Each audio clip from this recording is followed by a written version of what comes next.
Hi folks, today we're going to be looking at the environment setup for React. The very first thing which we need to do is Node.js. Then we need npm to handle the packages and a packager and a tool called npx. In order to download Node, head over to the nodejs.org. So let's go and do that.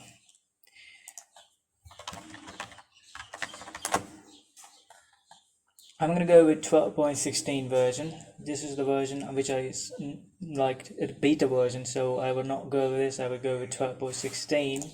Just click on it and just download it. Once it's downloaded, you can open it up,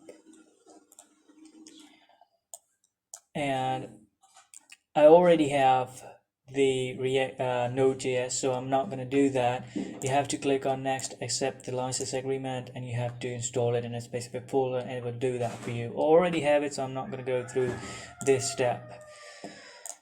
And once this is installed, then you have to open up the command prompt and type in node v. It's going to show the Node version which you install is 12.16 right now. It will also automatically install the npm as well, and you can type in npm-v to check which version of the npm you're using. Mine is 6.13, and then you got to check npx-v as well, and that's also 6.13.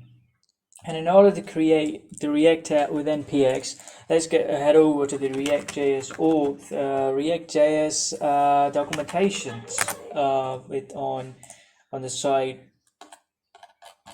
and you can go to the create new React Native app. There are tons of ways which are described on the site, but we're going to go with this one, npx create React app, my app.